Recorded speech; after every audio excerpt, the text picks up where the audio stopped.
Hey, what's up, everybody? We're back at Bennett's Hey, house. Lori. What's up? Hey. Loftis in the house. Hey, Craig, how are you? Craig with a small C. Is that meaningful, Craig? Yeah, it's the small C. It's like Prince. You're Right. changing your name.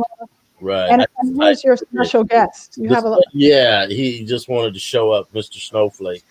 Wanted to just come around and see what's going on. Yeah, you got to be quiet if you're staying in here now. So, hey, listen, thanks everybody for watching. We did promise a debate tonight, and it will be because, this is a hot topic, one that has come up many times on the show about whether or not we pass a baton and what is a baton and who we passing it to and what does that mean. So I'm going to kick us off, but before I start that discussion, I wanted to hear a little bit from Derek. Derek hasn't been on the show before, so No. Derek's he's established DJ, been doing this business for 3 decades, from what I understand, maybe longer. He's a producer, radio, record label executive, founder, CEO of Power Mix Group, One Entertainment Records, and the author of My House. Right. All right, and I tried to order it on Amazon. There's like only 2 left, so you must be doing pretty well with that. So Yeah. talk about your book and tell us a little bit about, just give us 5 minutes of Derek Smokin Jones' history in Chicago. Well, I'm a Jamaican because you forgot the founder and CEO of the South Suburban Music Festival. Add all that. Add it all in there. All of that. I have many jobs. He's a Headley, right? All right. I don't know. Are you from Chicago, Derek? Oh yeah. Where were you born? What's neighborhood you from? I started out in Park Manor, right off of. Actually, I grew up at 69th and Prairie. Okay. And I went to St. Columbus Grammar School, and how I kind of got into house music was through a friend named Jeff Green that told me about house music, and I started listening to WBMX, and I was like, wow, I like this. And then coincidentally, because I went to St. Columbus Grammar School, which was on 71st and basically came in where AA Rainers is, then you had Park Manor Park. So Park Manor Park was right on King Drive, and it separated everything. And I would cut across the park, and I would sit on our friend's porch. Guess who? Jesse Saunders. And I would sit on this porch right there and listen to them talk and debate about music. And that's when Wayne Williams had the big curly hair and, the whole thing. Wayne actually had hair, y'all. He did. I remember that. Yeah, lots of it. Dr. Derelict, and he used to scare me. I told Greg he used to frighten me because it seemed like he was goth before there was gothic. That's a really good way to describe Wayne. He did have that kind of mysterious appeal. So let's see who else is checking in. What's up, Reggie Davenport? We got Lauren. Why aren't you coming on, Lauren? Yes, all right. I don't know what she's talking about, but very good. DJ Malik Shabazz, thanks for checking in, you guys. So I want to hear a little bit more about this book of yours. So what inspired that? Okay, actually, the book was like house music, in my opinion. It was kind of an accident. What happened was I had a whole collage, and I still got so much more of it. I had a whole collage of pictures and photos that I was saving, and I was trying to figure out a way to organize them realistically. Mm-hmm. And my sister-in-law actually, saw them all, and she says, "Oh my God, you got so much stuff." She said, "This would be really cool in a book." And I was like, okay, I said, okay. And I kind of blew it off. And then next thing you know, she was sending me all the stuff to format it because she's also a book publisher, Mm-hmm. And I said, okay, what do you want me to do with this? She says, put everything in there and put stuff up under it. Let us know what it is. She said, just tell a story with your pictures and talk about, she said how house music made you feel and what it did for you in the 80s. She said, just pour that into what the book and your descriptions and stuff. And that's kind of how it happened. And then it just took off. And I can remember like being at, park festivals and stuff like that, and handing out the book, thinking, okay, people might, and people started getting it right away. And then some people started, like, I remember very vividly, a young lady opened it up and she started flipping through this. She just started crying. And I was like, what is she crying for? And then I said, you okay? She said, no. She said, this brings back so much memory. She said, you don't know what it's doing to my heart. It just warmed my heart. She says, oh my God. And then she's calling people, oh, you got to get the book. You got to get the book. And then more and more people are like, oh man, I remember that. I even remember like DJ Lil Jon doing the same thing when he saw it. He's like, man, I remember that. Oh my God, So that's kind of how it came out. And then some schools had picked it up and kind of, semi-named it, like the the photo encyclopedia of house music, and because the book broke down, okay, this is a 808 drum, this is a Lynn drum. It broke down what we wore from duck shoes to Izai to GA to the cologne. I mean, we just went into everything in the book. That's fantastic. Mm-hmm. I really appreciate that you did it. I didn't know that it was out there, but I'm definitely getting a copy of it. So hopefully you can have more available. It looks like there was only a few on Amazon. I don't know how they. It might be other stores I could find out from. My sis. She might know. I don't know. I actually had to buy some of my own. So. Oh hey. Yeah. You got to do what you got to do. Right. All right, Dion, how you doing tonight? I'm doing great. You sound good too. Excellent. All right. All right. So I have a question for all of you, since you're all producers, and it looks like you're all kind of in your studio space. Even you, Craig. One of the things I asked Terry Hunter was, how much music has he made? And I think Chicago producers are some of the most prolific people in the world, and I know that you all three have done a lot. But if you had to quantify it, how much music have you made? And of what you have made, what are you most proud of? And Dion, I'll start with you. Okay, I'm not a producer, but I contributed to stuff. No, I know how, and but I enjoy everybody else's music. Just to be truthful, you have made some stuff though. Yes, I have, but nothing. Nothing that you want to talk anybody about. Okay. Right. All right. Well, Craig, answer that question. How much have you made, and what are you most proud of? Whoa. That's very hard to quantify because of the fact I've got tons and tons of stuff that I don't even remember so much. Hard drives full of music. I mean, I'm sure that if we would say albums, I have probably about 30 or 40 albums of stuff. But the problem that I have is being a perfectionist when it comes to music. It's never ever finished because it's never, what the average person would think, oh, that's hot, let's do it. It's always something missing with me. And then by the time I get to that, then I'm off to the next track. So I just need to home it all in and get it out there.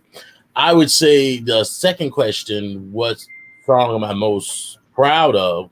I would say Mary Mary. Mm-hmm. Because Mary Mary was actually not intended to be, it was a DJ tool. I had no intentions of releasing Mary Mary. And what's really interesting is that a lot of people who even know and follow, well, the people who followed Mary Mary know, but a lot of other people don't know that Mary Mary was big in the gay scene for 7 years before it even hit the straight market. Interesting. And was that intentional? Did you put it out? It wasn't. Well, the design of it was intentional. I mean, we want to break it down real quick. I've told it 1,001 times. I was resident of the Prop House here in Chicago. My spot. Go ahead. Yeah, and one of the things in the main room, what you had was we were going through that battle between house versus hip hop.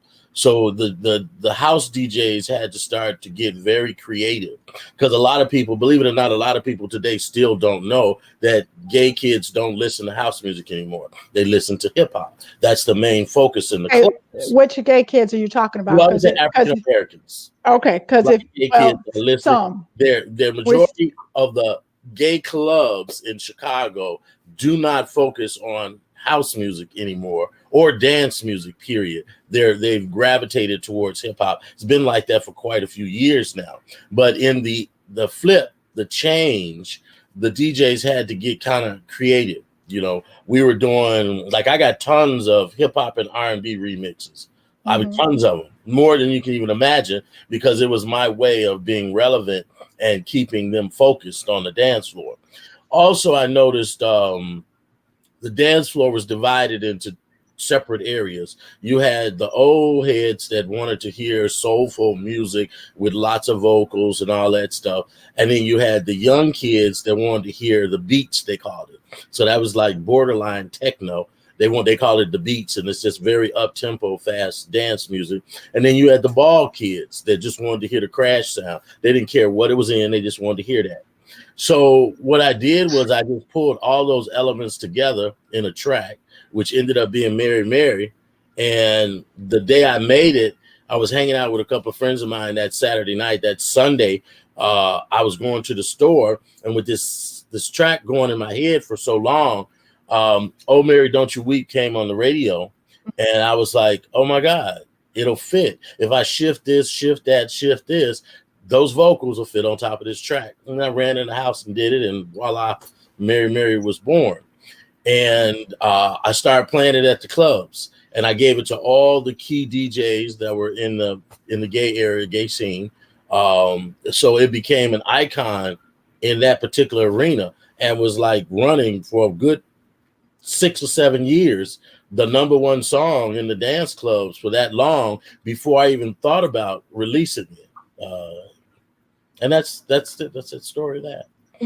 Right. I remember when it came out, and it wasn't popular at all when you first released it. You're like, I got this kind of track I'm working on. Remember that when we did right before Love Fest back in 2004, I think it was. Yeah. Crazy. So you got a couple of questions. Lori, the real track on that is the one that Dana Divine sang for Craig. He never talks about that one though. That's the one. Which one is that? It's on the flip side of the LP. Dana Divine, you had her to redo it. And remember, I played it one night. Well, yeah. Actually, no, that was the next release. I tell you that story. I got scared. Let me tell you. Okay, I did a remix of Welcome Home. There's an old house track years ago called Welcome Home with Sean Christopher, and I did this remix. And I actually did it, and I was coaxed into doing it from a label that, so I did it. They put it out. I didn't know. I thought they had the rights to it and all that, but they didn't.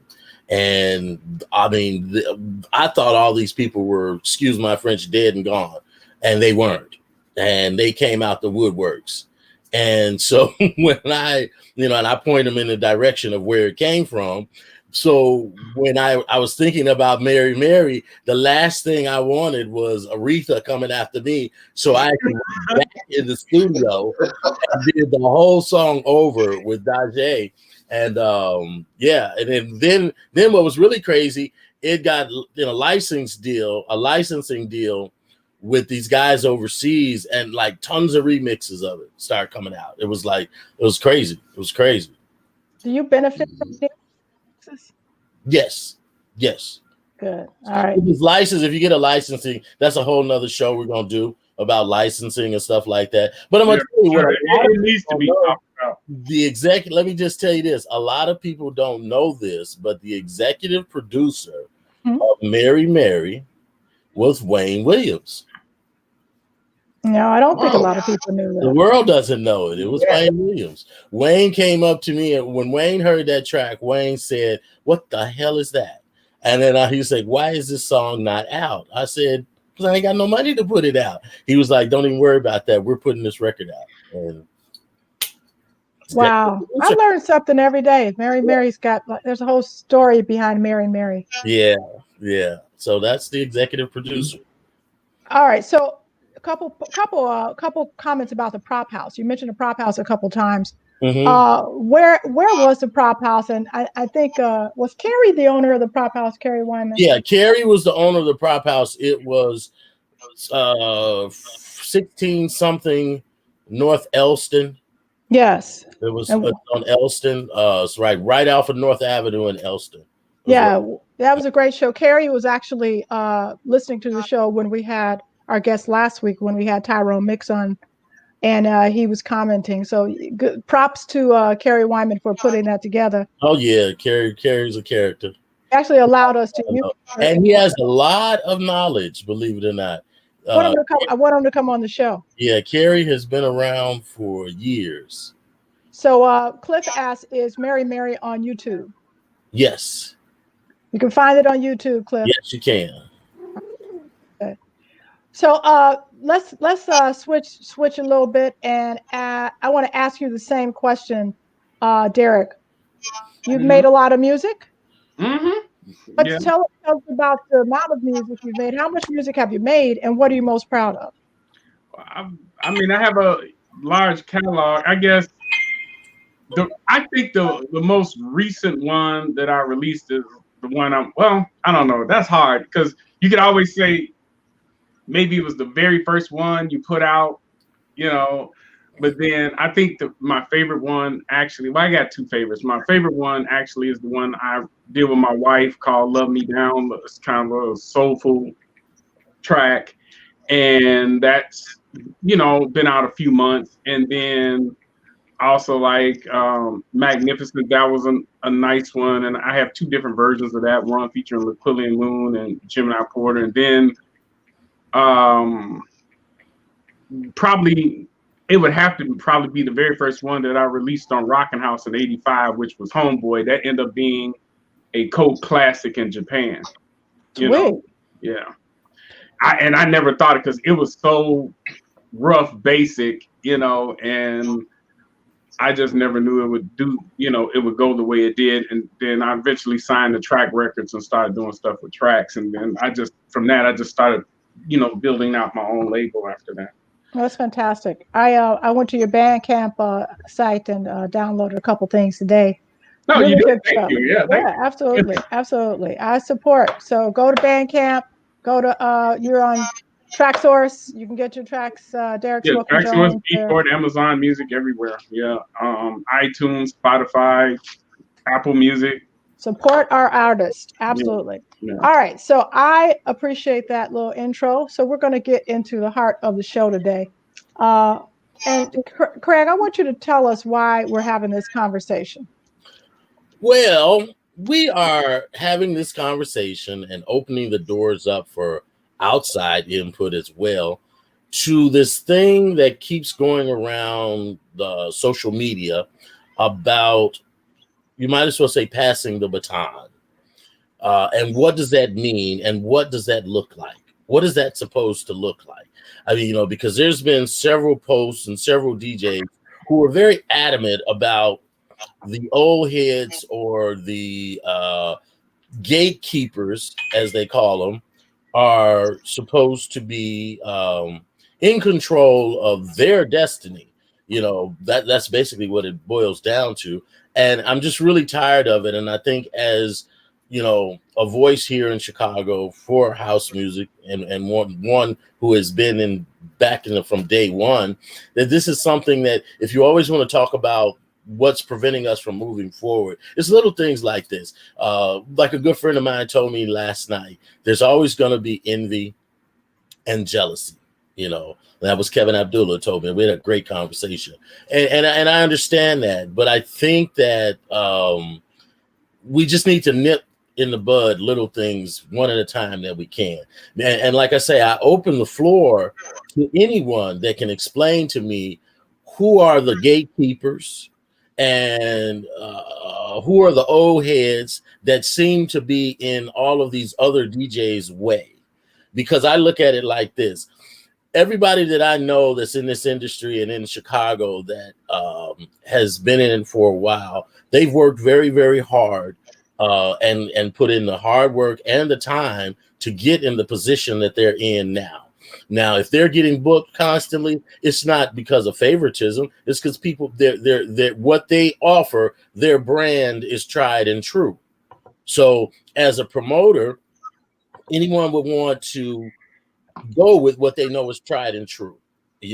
Every now and then you may want to experiment and bring something else in, and someone else, you always want to, that keeps it relevant, period. I don't believe there's any older person or old head, as they say, blocking anybody's path. And I don't believe that any old head would turn away if they heard a brand new artist or a DJ that's young out there. They would want to jump on that bandwagon as quick as possible, because they also know house music in this situation is just like the church. If you don't bring the young people in, it's going to die with us. We all know this. And so I'm not understanding. And the other thing about it is I'm not understanding where all this is coming from. And majority of the people, or the vibe that I'm getting, because I don't know these people, the vibe that I'm getting, these people are not that far from our age. They're in their 30s, 40s. They're in their 40s and up.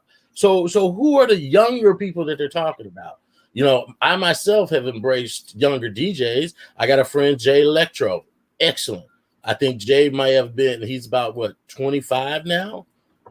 Excellent producer, remixer, everything, and any question, anything he needs, any help, Uncle Craig is right there to help him with it. You feel me?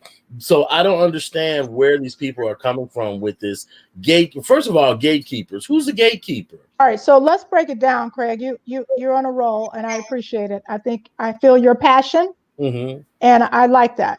So let's ask this question. Have house music legendary DJs, whether you call them gatekeepers or what, and I know you want to ask who they are.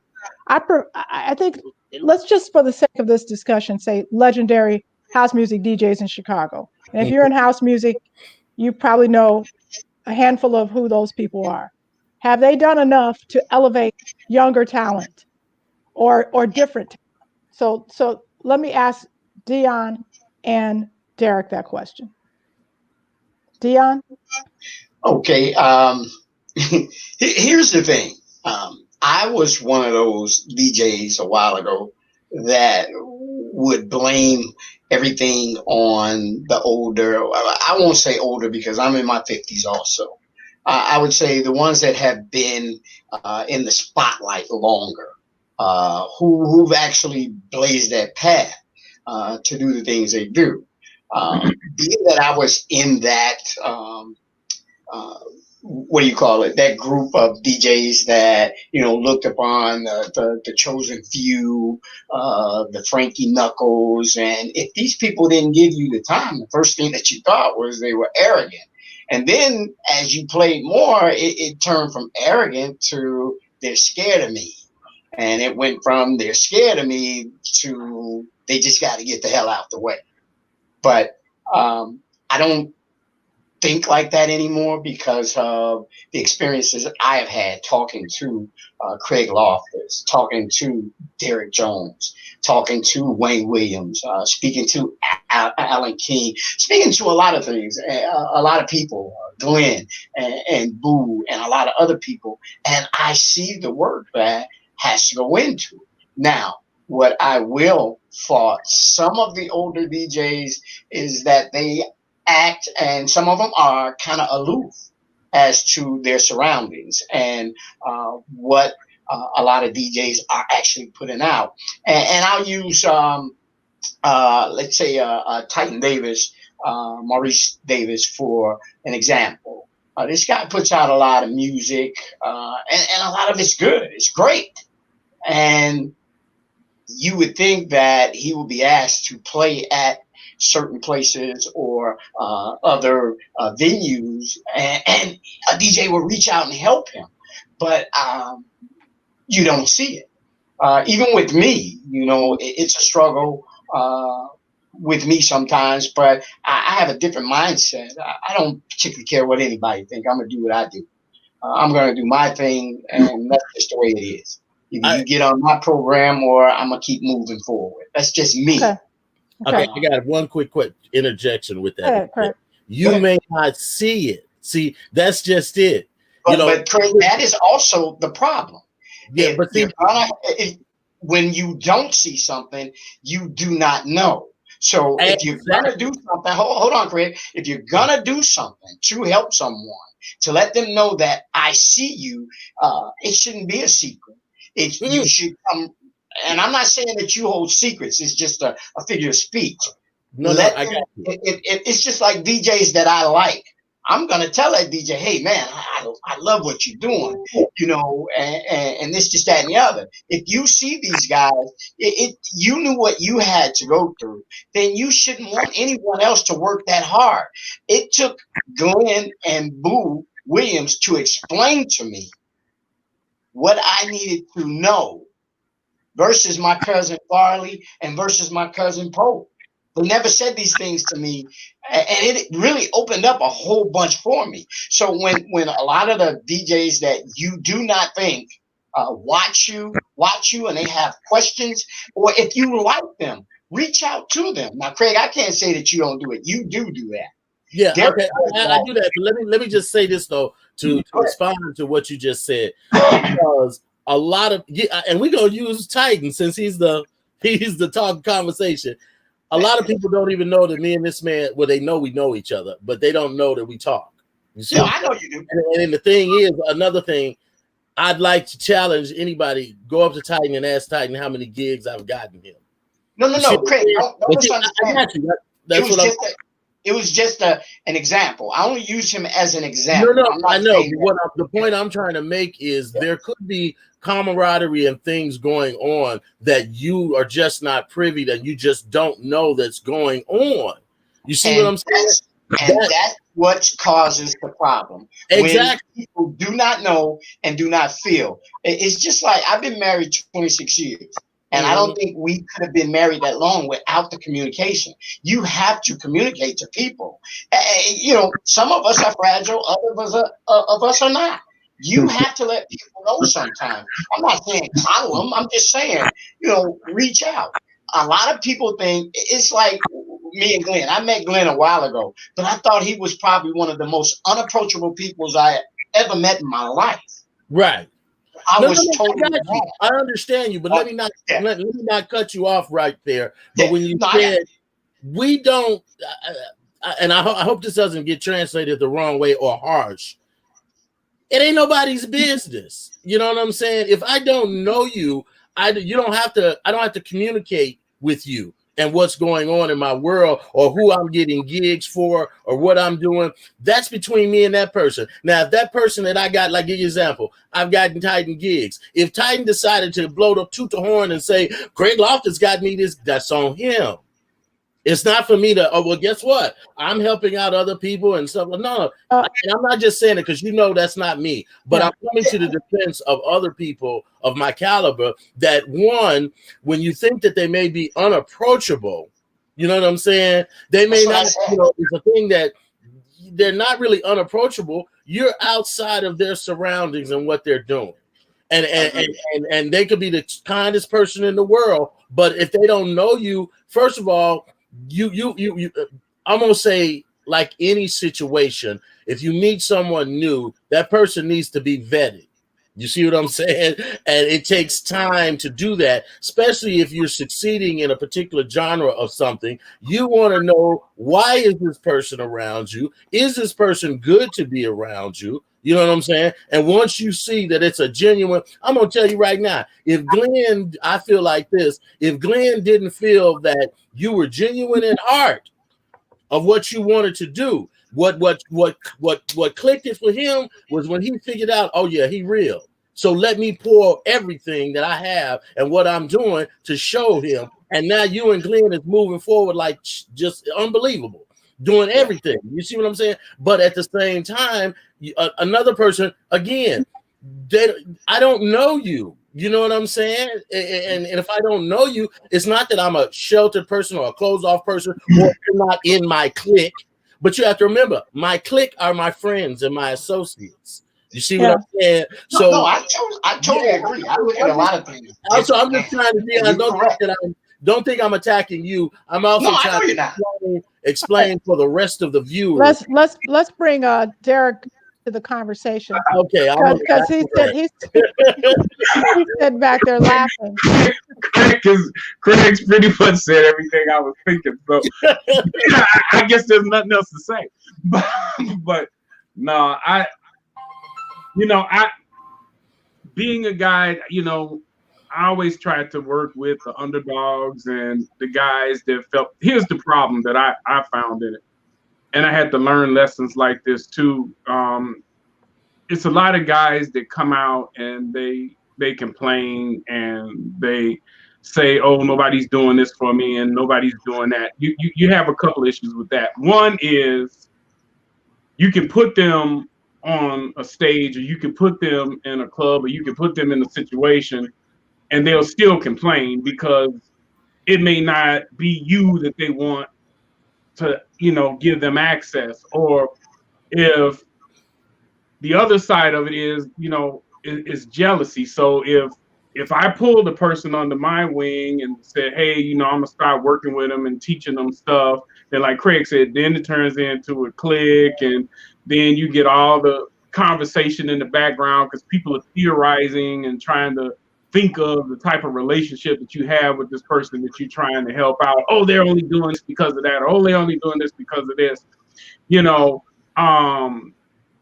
And for the most part, when I used to look at all the posts, and I have to say, every guy that I've given a chance, that complained, like Dion was mentioning earlier, like, oh, the chosen few didn't do this, or, I talked to Terry Hunter and he didn't do that, and Mike blew me off, and blah, blah, blah, and, forget everybody.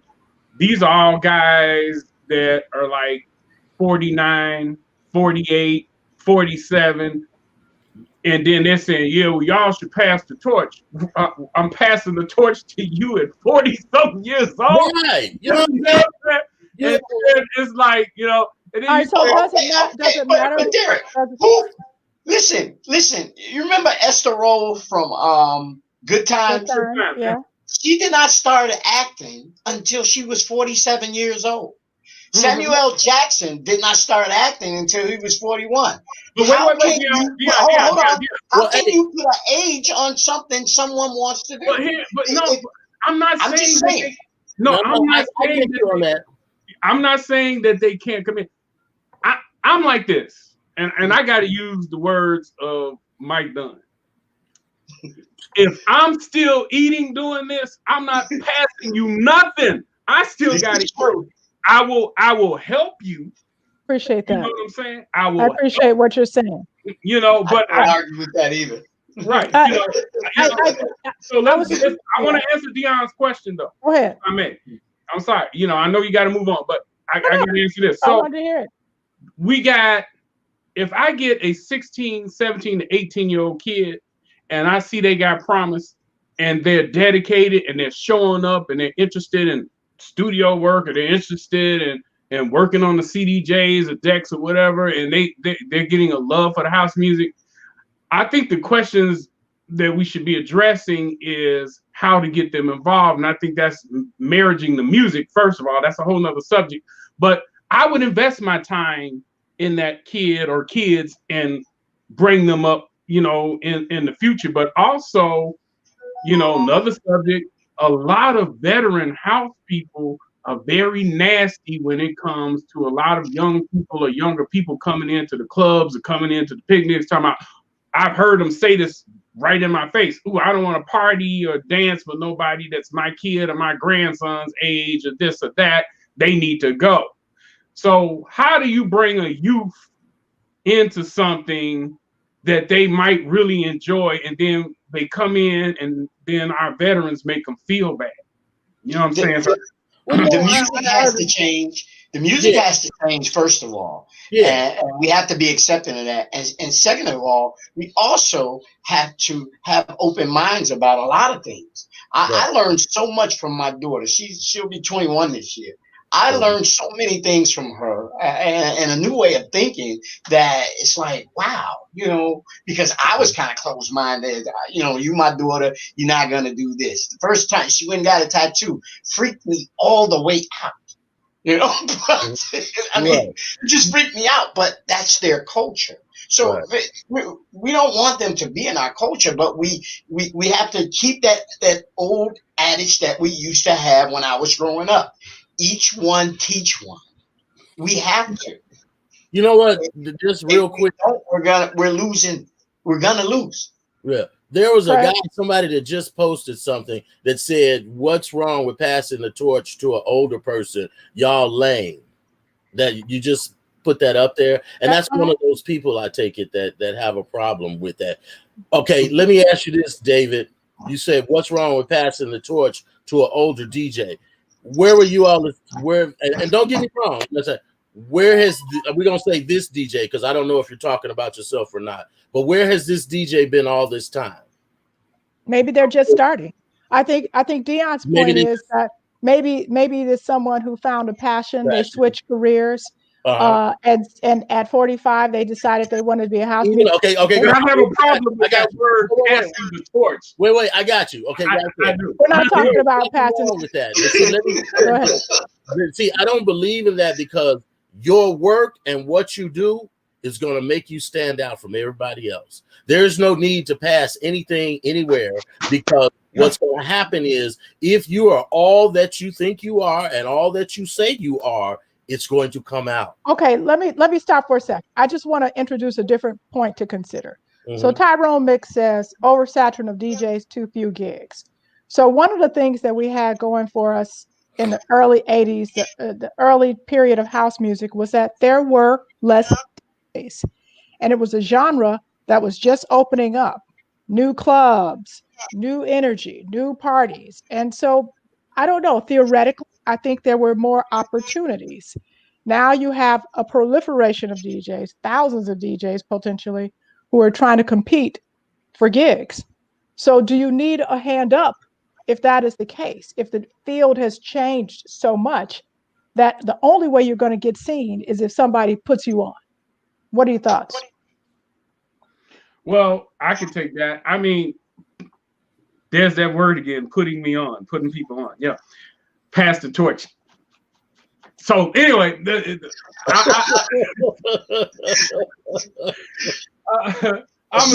I need to take when I was putting people on, I felt like this. I would have a lot of guys come to me and they would complain about not being able to play. Let's say we got to keep using the toes a few a week, or let's even use Miss Wynell's Attic Picnic, or Queens of House, whatever it is, and these guys would come and I said, okay, I'll give you a chance on my stage.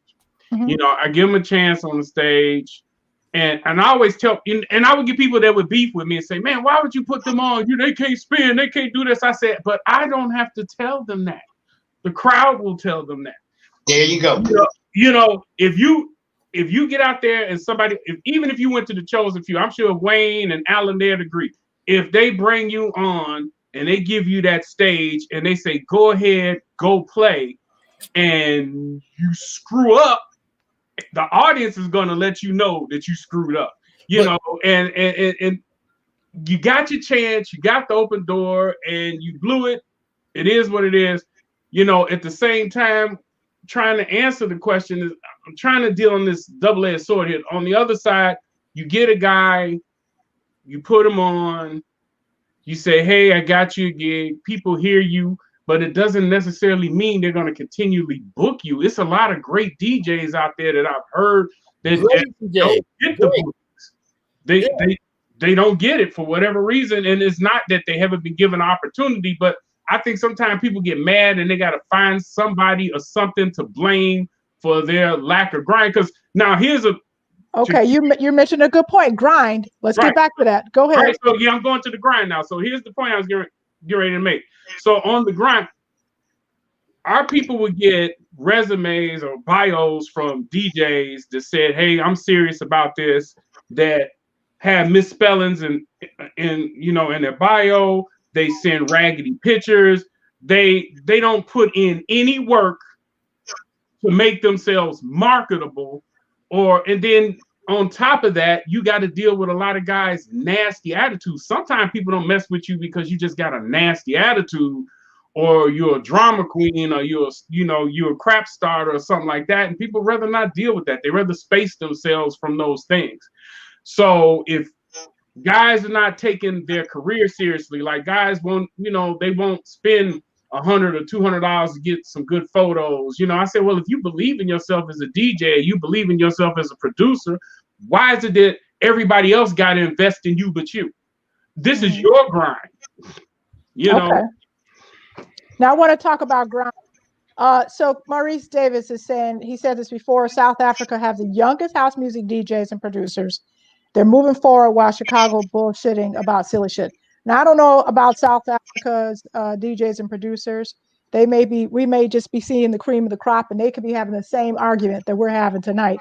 There. I'm not sure. But is it about grind? If you work hard enough, if you promote yourself, if you are polished, if you are humble, are you going to make it? Can you make it? It doesn't matter.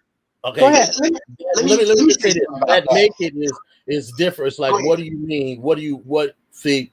All right. I think what's a good point? So what does making it mean? Yeah. What is making and that's it the thing. What does making it mean? Because I used to think back in the day that, oh my God, well, first of all, I was told that all I needed was a hit record and I would be overseas. They would be booking me for days. All I needed was a hit record. I had 3 and nobody was calling. All the gigs that I got overseas was not somebody calling. It was me networking with people overseas. And then I started getting booked through myself. And I was connected with a real big agency. They wasn't doing nothing for me, but I was doing it myself. It was me putting my own grind in, making my own connections and things like that started to get me booked overseas. We go back to the thing about the South Africa stuff. You have to remember, South Africa is into house music on a larger scale than we are. More commercialized there. More commercialized. Absolutely. And so is a lot of the places in the UK. It's like it's a part of their mainstream. That sound is a part of their mainstream. You see, but in Chicago. That's their country. But Chicago, if you're a 40, 50-year-old, even some 60-year-olds, that's a part of who we are. No, that's a part. It's not mainstream. No, It's not mainstream. No, I'm not talking about. It's not mainstream. It's not mainstream, and that's what I'm saying. It's a part. When a little teenager or a kid cuts on a TV and sees a commercial overseas, 9 times out of 10, it's house music behind that commercial. You see, but we can do that same thing here. No. Let me explain what I'm saying. So I think that is one of the reasons Maurice could make that statement, is because by being in a place where it is mainstream like that, of course you're going to find young people that just want to gravitate to that sound and what it is. We don't have that. So what we have to do is you have to remember, anyone under 30 thinks this music is their grandparents' music. The party in Chicago. Now, and Craig, music. And Craig, I think we have to be even more refined with that, because I will bring up Queen again. I don't know if Queen is happening obviously now, but Michael Serafini's party. Excellent point. Excellent point. Now these are young people, Black, white, Asian, Latinx, who are part of house music in Chicago, right. And they're making it happen. And so funny you said that. I'm gonna revert back to Glenn. Glenn and I had a conversation the other day about Queen, and he told his friend, he said, dude, if they ever call you to play, and I tell anybody else, if Queen ever calls you to play. I had the most fun in my life in Chicago in years. And it was so crazy. Just real quick. It was a holiday weekend, and they told me they wanted me to open up. Okay, you already know, you get the stigma in your mind when they say they want you to open up a party. You thinking you finna come in, play a few tunes, and warm up the crowd, and then the headliners come in. Well, guess what? I was the headliner. Well, see, this is the difference. And if you've not played Queen before, I mean, big props to Michael Serafini. Oh my God! Yeah. Because he is going to make sure. See, this is what our girl Rhonda Flowers was talking about. So it's the difference between promotion and DJs. If you know how to throw a good party and you trust the DJ, it doesn't matter who you bring in there, because Michael Serafini he's so confident in what he does. He's like, no, let's wait for this crowd to build, and then you go on. You're not opening for anybody. You're the headliner. I was like, I've never played Queen before, but he's like, nope, but you're the headliner tonight. and they got into everything that I did because they were there for the party. Exactly. Now, let me they just were there for the party. And when I opened up, I actually had the longest time slot. But when that door opened, now mind you, Queen was usually in the downstairs. I think that's I forgot the name, the Metro, Smart bar downstairs. Mm-hmm. So I anticipated being down there, but they put me in the main room. I was in the main room, and I kid you not, in less than 15 minutes, the main room was jam packed. I turned around to have a conversation with somebody and turned right back around, and it was packed. And when I tell you, that room was full of young people, old people, anybody people, right? Everybody. It was just, it's an illusion. This idea that house music is for older people. It's not. And then that's what I realized. It's not that the case. We can't be so myopic that if that's all we see, then that's all what's happening, because that's not the case. Well, you remember the seminar that I did at the Cultural Center, the end of this seminar, and it was like, where do we go from here? We came to the conclusion that the only place that house music was being stagnated in the city was the South Side of Chicago. Mm-hmm. You know, that's what I was getting ready to ask. That's what I was getting ready to ask. Is it a South Side thing? Yeah, it was. It was a South Side thing because the North Side thing, it's just right. The North Side kids were doing that. Let's get Derek in. Derek, go ahead, Derek. No. I'm saying some people say, is it a South Side thing or is it a Black thing culturally? How we? And I agree with Lori. I believe it's absolutely. I believe it's both. I believe it's our programming as a people and how we work and treat each other. We don't circulate dollars within our community like we should. We don't, we don't support each other, period. Well, I wouldn't give us all 100% blame. Now there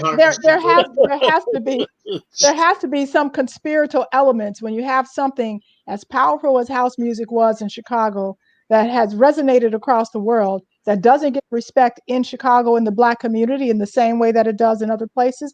That's intentional. I mean, I know we talk a lot about, Disco Dion and Steve Dahl and all that. There was plenty of racism, homophobia, sexism thrown in the mix to spoil it at the root. Spoil it at the root, so it did not have a chance to grow here. Like that was the old Daily machine. That was the old Daily machine, and his father. Good point, Lori. I never heard that. Yeah. His father succeeded before he became mayor. His father has succeeded in segregating everybody. The Black people over here, the Italians over here, the Irish over here, and everybody keeps their own space, And it wasn't cool for everybody to party together and cross borders. I remember when I was with Track Records for a long time, I used to be paranoid driving into Bridgeport, right? And stuff like that. So everybody's like, "Oh God, you're going into Bridgeport," So it was always one of those things. Remember back in the day, I don't know if people remember, like Ford City and Marquette Park.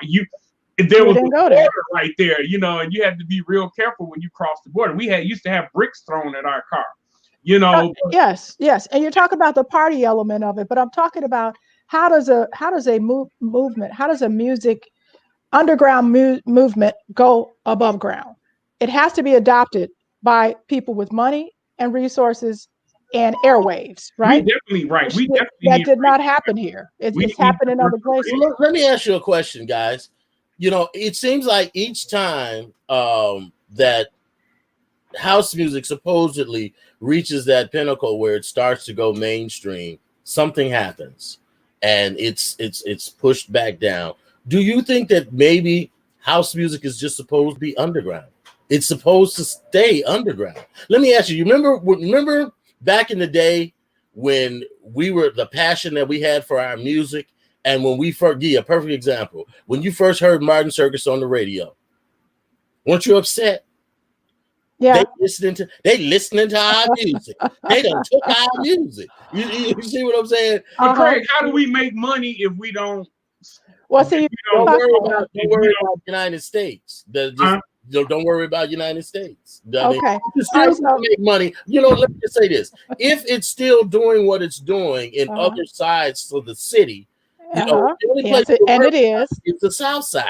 So it's still going to do what it's going to do. But I just think this push to make everything so mainstream, one of the things I would like to see us push is finding a young artist. Okay, so you have successfully bridged us to the next point, which is that the way things become mainstream.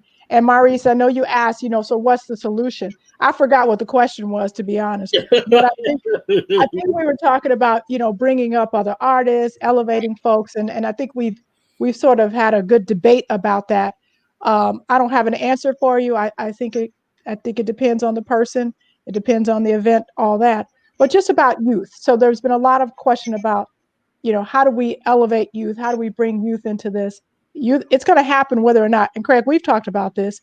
Is it our job, or whose job is it, to bring up the next generation? I don't think it's anybody's job per se. Think about it. When I was young, I just got into the house music culture because I liked it. I heard it, I liked it, and I embraced it. Nobody said, Derek, go do it. It's, you supposed. I don't think it was anything like that. I do believe that, coming from a producer's process, I do believe that we need to start finding ways to marriage music and marriage beats that the young people like, that they can relate to, and that they also need to see somebody that looks like them on that stage performing those songs and playing those records. I think that's very vital, because when we all looked up there and saw our heroes playing at whatever time, we all visualized ourselves, ooh, I would love to do that. Oh, he or she is so cool. I want to be a part of that. And you didn't think about, if you saw your father up there, your grandma up there playing, and you go, yeah, I want to be just like grandma.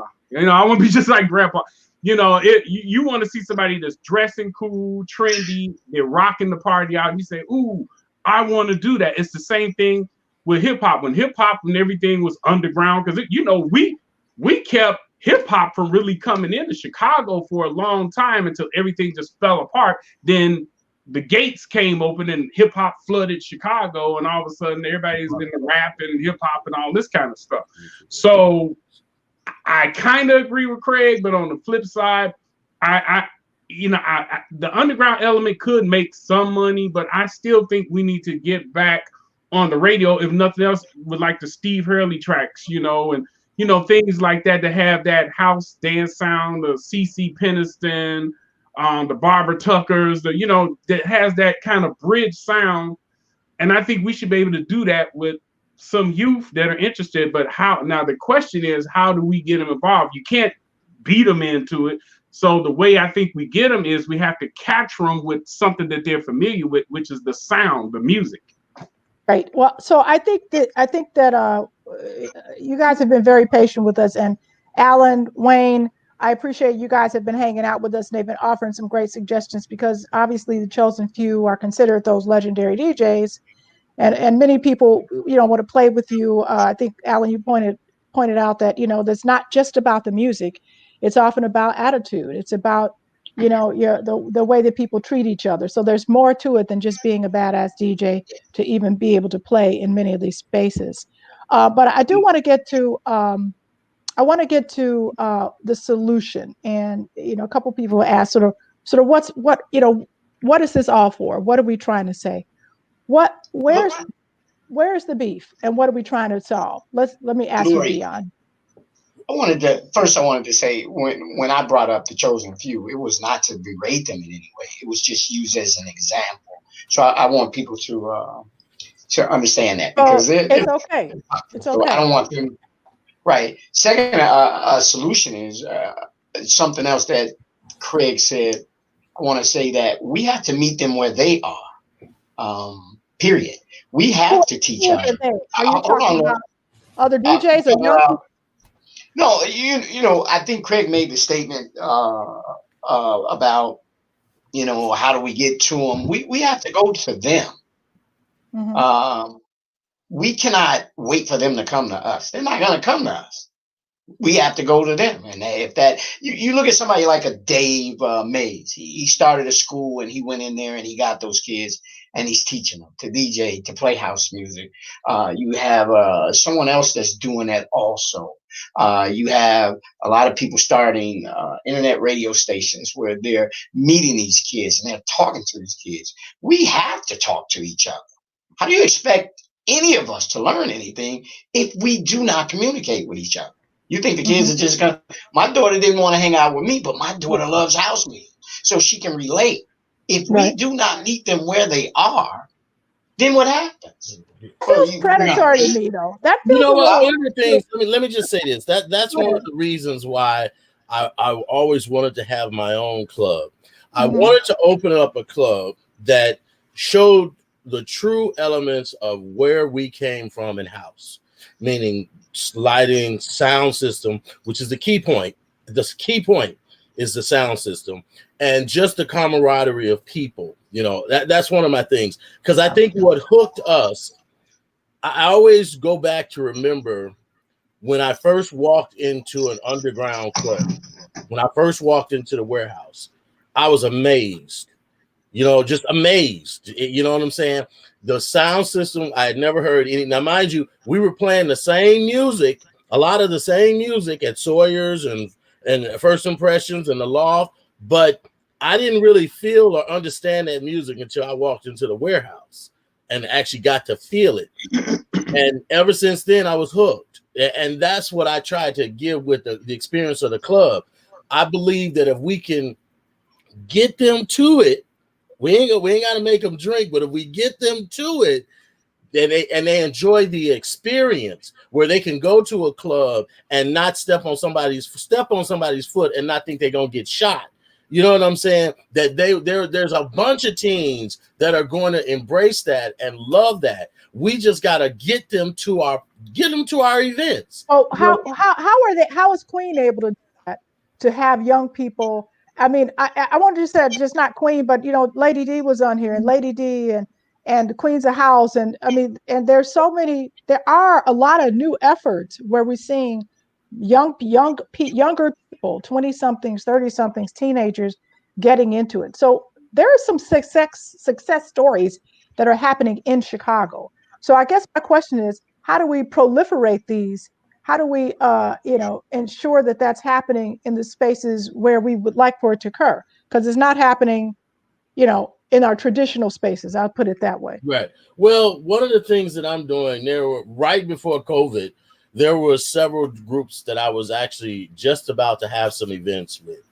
And these were some young, artistic young people. They had this whole little organization where they went from place to place. It was a cannabis friendly type of environment, which is one, and they went from place to place, but they were so artistic in everything that they did. Like during their parties, they would have tattoo guy over here, and then they'd have the artist over here, and then they got another vendor over here who does something else. And it was just really, really, I liked the whole dynamics of it. And we were planning on collaborating, and their event was going to be actually right before our event, one of our events. So we were, and the thing was to have it merge over so that they could get a chance to experience what we actually do.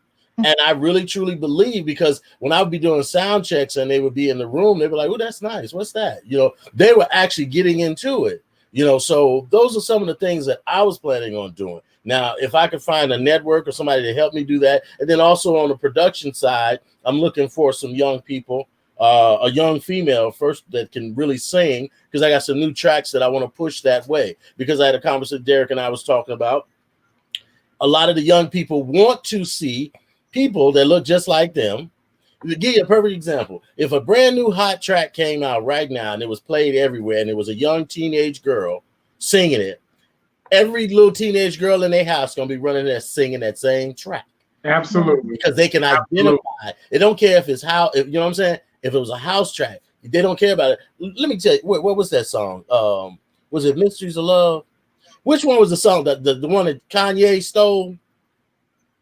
Which one of the house records that Kanye stole on one of his. Y'all remember what I'm talking about? Anybody? I remember, but I can. Yeah, I think it was Mysteries of Love. I'm not sure. I think it was he came in. He had.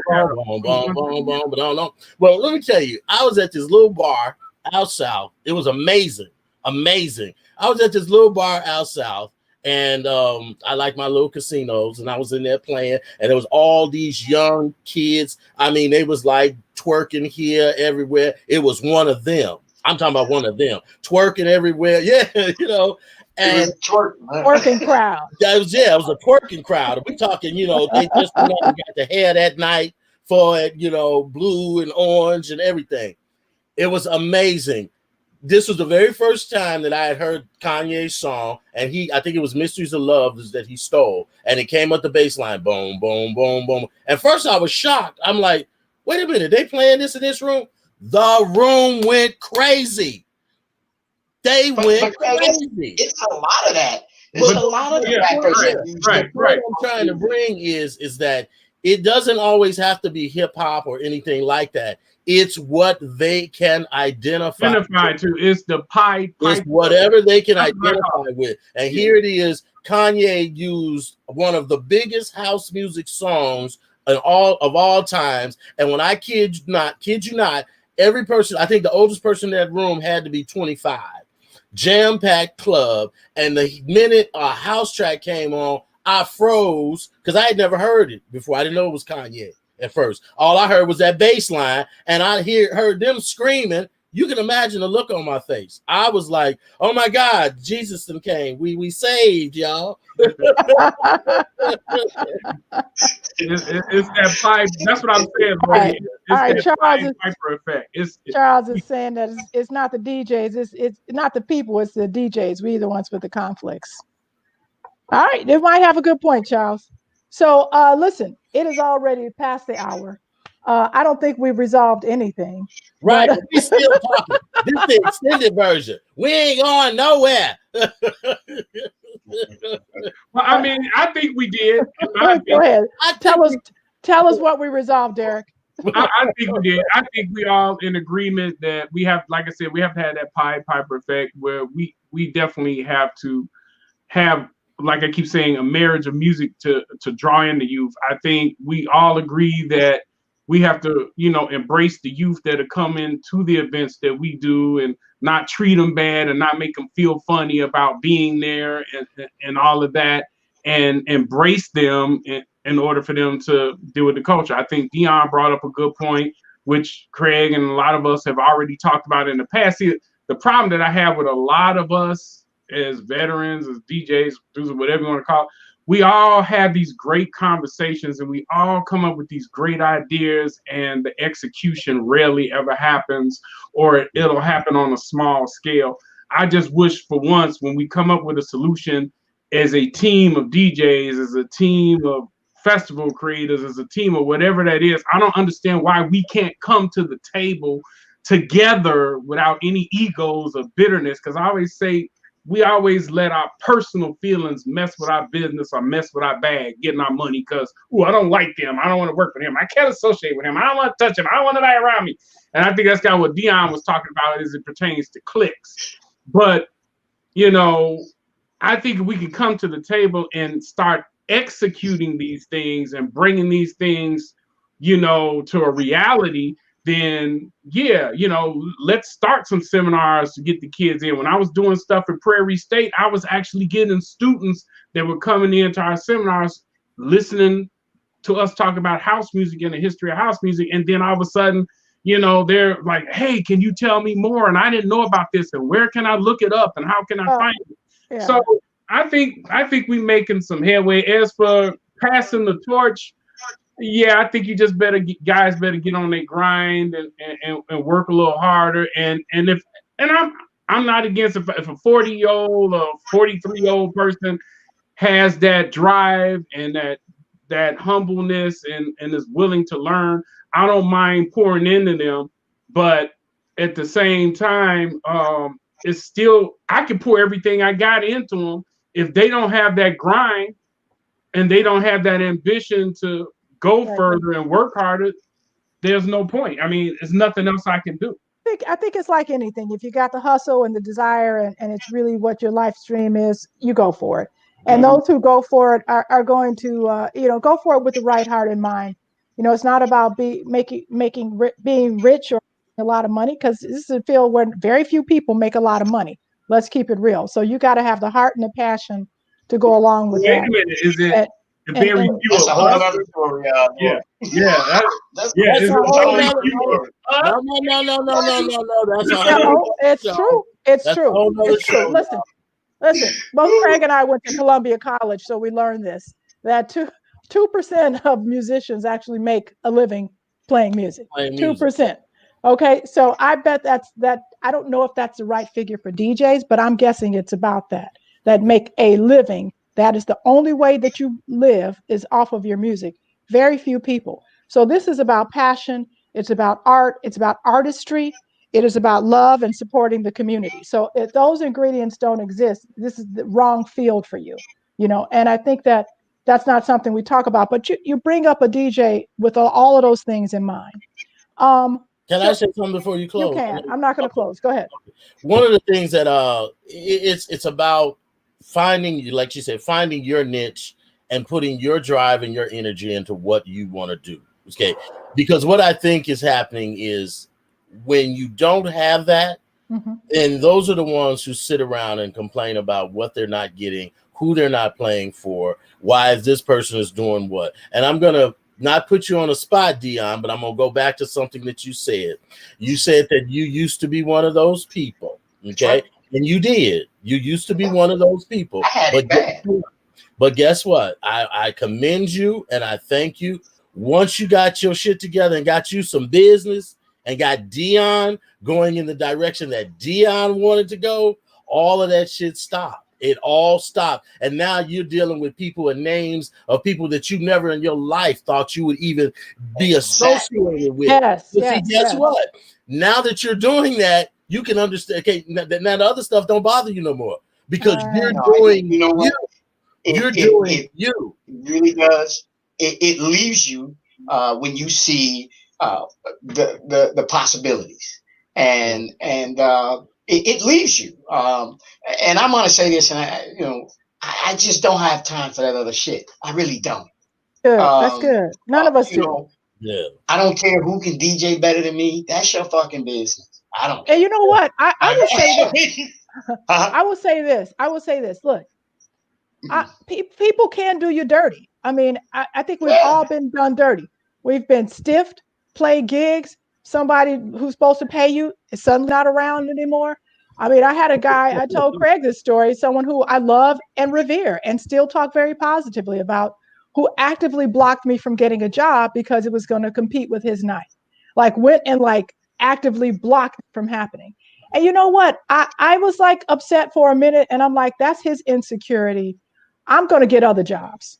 I ain't even worried about that. God closed one door, she's going to open another one. So Well, I I'm don't gonna be worry about focused these about things, that. and we just got to keep it moving. Don't even worry Oh, about it. Lori, let me also extend to you, if you want to do this on the radio station, you Yes. are more than welcome. We would love to have you. Get And down. yeah, that choice is totally yours. Yes. We are growing fast. I didn't think we would grow this fast, but No, we're she can growing leave her real show. fast. She can leave her show just right where her show is. So we got a show coming. We can leave it Right, just now. Craig's We show can is stay right Craig there. and Tonka's Play Day is starting very soon.